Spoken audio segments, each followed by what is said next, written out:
خوش آمدید۔ جب بھی تاریخی مقامات کو دیکھا جاتا ہے تو اکثر صرف ان کی ظاہری شان و شوکت ہی نظر آتی ہے نا؟ لیکن ذرا سوچئے، کیا ہو اگر ان مشہور عمارتوں کی سطح کے نیچے پوری کی پوری تاریخیں دفن ہوں؟ آج چلیں کچھ ایسے ہی رازوں سے پردہ اٹھاتے ہیں۔ تو ہمارا مرکزی سوال یہی بنتا ہے، قدیم دیواروں کے اندر آخر کون سے راز دفن ہیں؟ یہ صرف پتھر اور گارے کی کہانیاں نہیں ہیں، بلکہ ان لوگوں کی داستانیں ہیں جنہوں نے تاریخ کے دھارے کو بالکل خاموشی سے ایک نیا رخ دیا۔ تو ہمارا سفر شروع ہوتا ہے ان قلعوں کے رازوں سے جو صدیوں سے خاموش کھڑے ہیں۔ یہ صرف عمارتیں نہیں، بلکہ یہ تاریخ کے وہ محافظ ہیں جن کے سینوں میں ان گنت پوشیدہ کہانیاں دفن ہیں۔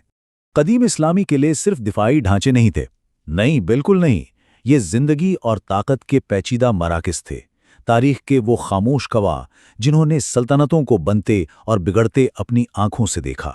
دیکھیے، یہ قلعے محض فوجی گڑھ نہیں تھے، یہ حکومت کے مراکز تھے، تجارت کے دھڑکتے دل تھے، اور تو اور علم و ثقافت کی پناہ گاہیں بھی۔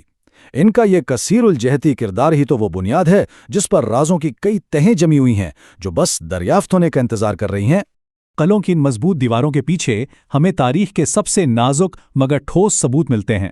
اب ہمارا سفر ان نایاب مخطوطات یعنی مینوسکرپٹس کی طرف ہے جن کے صفحات میں ماضی کے راز لکھے ہوئے ہیں۔ اصل تحقیق، اصل کھوج تو ان قلعوں کی لائبریریوں اور محافظ خانوں میں شروع ہوتی ہے۔ یہی وہ جگہ ہے جہاں نایاب نسخے اور تاریخی نقشے ملتے ہیں جو ماضی کے تالے کھولنے کی اصلی چابیاں ہیں۔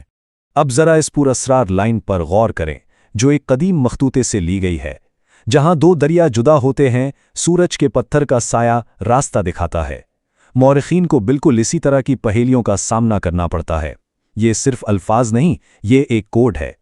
تو یہ سورج کا پتھر آخر ہے کیا؟ یہ کوئی قیمتی پتھر یا نگینہ نہیں، بلکہ یہ ایک ابتدائی نیویگیشنل ٹول تھا، ایک ایسا آلہ جو ابرآلود دنوں میں بھی سورج کی سمت معلوم کرنے کے لیے استعمال ہوتا تھا۔ آپ دیکھ رہے ہیں، قدیم تحریروں کو سمجھنے کے لیے اسی طرح کے خاص علم کی ضرورت پڑتی ہے۔ اچھا، جس طرح الفاظ کے پیچھے چھپے معنی کو سمجھا گیا، اب وقت ہے کہ ماضی کی بصری زبان کو بھی ڈی کوڈ کیا جائے۔ یہ پراسرار علامتیں محض تصاویر نہیں ہیں، بلکہ ایک مکمل خفیہ پیغام ہے۔ کبھی کبھی نقشے پر بنا ایک سادہ سا نشان سب سے پیچیدہ کہانی بیان کر جاتا ہے۔ تاریخی نقشوں اور دستاویزات پر موجود علامتوں کے اکثر گہرے معنی ہوتے تھے، ایسے معنی جو صرف چند منتخب لوگ ہی جانتے تھے۔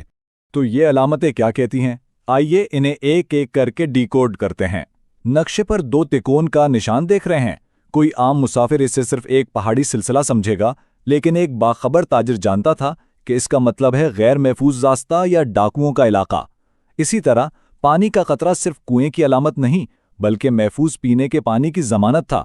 اور یہ ہلال کا چاند، یہ صرف ایک مقامی نشانی نہیں، بلکہ مسافروں کے لیے ایک خفیہ کاروان سرائے کا اشارہ تھا۔ مطلب یہ نقشے صرف راستے نہیں بتاتے تھے، یہ مسافروں، تاجروں اور فوجوں کے لیے زندگی اور موت کا پیغام تھے۔ تو اب وقت آ گیا ہے کہ ان تمام سراغوں کو جوڑا جائے، وہ قلعہ، وہ مخطوطہ اور یہ علامتیں، تاکہ ایک بڑی چھپی ہوئی سچائی سے پردہ اٹھایا جا سکے۔ ان تمام سراغوں کو جوڑ کر ہم شارع ریشم کے ایک خفیہ راستے کی کہانی سے پردہ اٹھاتے ہیں۔ 11ویں صدی میں سرکاری راستوں پر بہت بھاری ٹیکس اور سخت نگرانی تھی۔ اس کے جواب میں 12ویں صدی کے وسط تک تاجروں نے خفیہ راستوں اور محفوظ ٹھکانوں کا ایک پورا نیٹ ورک بنا لیا۔ 13ویں صدی تک یہ سایہ دار راستہ اتنا مؤثر ہو گیا تھا کہ اس پر مسالوں سے لے کر نایاب مخطوطات تک سب کچھ حکومتی نظروں سے اوجھل منتقل ہوتا تھا۔ لیکن 15ویں صدی آتے آتے سیاسی حالات بدلے اور یہ خفیہ علم یہ مخطوطات کے ساتھ ہی کہیں دفن ہو گیا۔ تو اس پوری دریافت کی اہمیت کیا ہے؟ یہ ہمیں بتاتا ہے کہ معاشی نظام سرکاری ریکارڈ سے کہیں زیادہ پیچیدہ تھے۔ یہ کہ معلومات ایک محفوظ اور طاقتور اثاثہ تھی۔ ریاستی کنٹرول سے باہر بھی تعاون کے وسیع نیٹ ورک موجود تھے، اور سب سے بڑھ کر یہ کہ تاریخ ذہانت اور بقا کی ان گنت کہانیوں سے بھری پڑی ہے۔ اور یہ سب کچھ ہمیں اس آخری اور غور طلب سوال پر چھوڑ جاتا ہے، ہماری نظروں کے بالکل سامنے اور کتنی کہانیاں چھپی ہوئی ہیں جو صرف دریافت ہونے کا انتظار کر رہی ہیں۔